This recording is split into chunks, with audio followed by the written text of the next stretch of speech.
When Sheriff Colton Briggs opened that barn door, the stench hit him first, like wet earth and something long forgotten. His lantern light trembled over the shapes beneath the tarp. 3 of them, still and silent.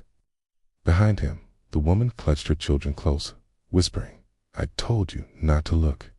But it was too late. What he found that night would change everything he thought he knew about justice and about her.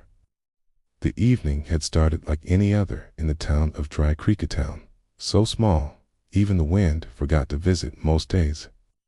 Sheriff Briggs was finishing his supper when he heard the knock. 3 soft raps, then a pause, then one more, as if the person on the other side was deciding whether to stay or flee. When he opened the door, she was standing there, a woman no older than 25, dust on her hem, 2 children hiding behind her skirt, and in her arms of all things a live chicken. She didn't ask to come in. She just said, "Please, sir, I heard you don't turn folks away." The sheriff's eyes narrowed. "You lost." She shook her head. "I'm looking to work. Anywhere that ain't back, asterisk, their asterisk." He didn't ask where asterisk their asterisk was. He just stepped aside. The ranch was old, but solid one-man stubborn stand against an empty frontier. Briggs had lost his wife years before, and the house carried that kind of silence that begs to be filled. He gave her a room in the old bunkhouse, said she could help with the wash, maybe cook for a spell. The children, quiet, watchful things, slept on a pile of quilts near the stove. The woman said her name was Annie. She never said the children's names, and he never pressed. For a few days, the place almost felt alive against clucking, stew simmering, faint laughter returning to the porch. But Dry Creek has a way of reminding folks that peace never lasts long in the West. By the end of the week, word got around town about the sheriff's new guest. Old men at the saloon started whispering something about a widow who ran from Red Hollow, a mining camp 50 miles north. A fire had torn through that camp just 2 weeks earlier. 3 people were missing, and one of them was said to be Annie's husband. When Briggs heard the talk, he told himself it was just gossip. But that night, as he passed the barn, he saw a flicker of light inside her lantern, moving slowly among the stalls. She jumped when she saw him.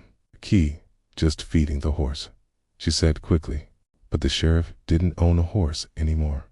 Not since the war took his leg. 2 mornings later, a letter arrived. No sender, no stamp, just his name, written in a child's trembling hand. Inside was a single sheet of paper, and a short note. "Don't let her near the well." That's where she put the others. Briggs felt his stomach twist. He looked out the window toward the well, and his children were there, tossing pebbles, laughing. That night, he checked the well himself. Nothing but water and echo. Still, he couldn't shake the feeling someone was watching him. Then he noticed something ate on the doorframe of Annie's bunkhouse. Scratches, 3 of them, carved deep like tallies. Briggs waited until the moon rose high before going to the barn. Annie was already thoroughly linked by a tarp spread over the dirt. The lantern light danced across her face, calm, almost peaceful. He stepped closer. "What are you doing, Annie?" She didn't answer. She whispered, "They shouldn't have come after us." Then the smallest child spoke from behind him. "Mama said the bad men want tea. Wake up, no more." Briggs froze. He lifted the tarp just an inch enough to see the outline of a boot. And another, caney, in the unmistakable shape of a man's hand, pale in the lamplight. Annie's eyes filled with tears. "They hurt my babies," she said, her voice trembling. "You think a lawman would understand that?" The sheriff's hand went to his gun, but he didn't draw. He looked at Hertha's fragile, desperate mother and saw the same thing he'd seen too many times before. People pushed past the edge, doing what they thought was right, just to survive. "Who were they?" he asked quietly. "Miners," she said. "Men who took my husband's life, then came for me. Said they wanted their payback for the gold he stole.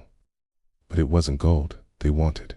She turned away, her shoulders shaking. So I gave them something else instead. The sheriff's lantern flickered. Outside, the wind howled through the dry grass like a morning cry. He could arrest her. He could hang her by sunrise. But when he looked at the children barefoot, clutching each other in the doorway, he realized the West already punished them enough. Before dawn, Briggs buried the bodies himself. No crosses, no markers, just earth. Annie watched from the porch, silent, holding that same chicken as if it were the last thing tethering her to the world. When he came back inside, he handed her a folded piece of paper. "Head east," he said. "Cross the river, change your name. Don't come back to Dry Creek." She nodded, eyes glassy but thankful. "Will you tell them what happened?" she asked. He shook his head. "No one will ask. Out here, the dirt keeps its own secrets." By sunrise, she and the children were gone, leaving behind only footprints and feathers in the dust.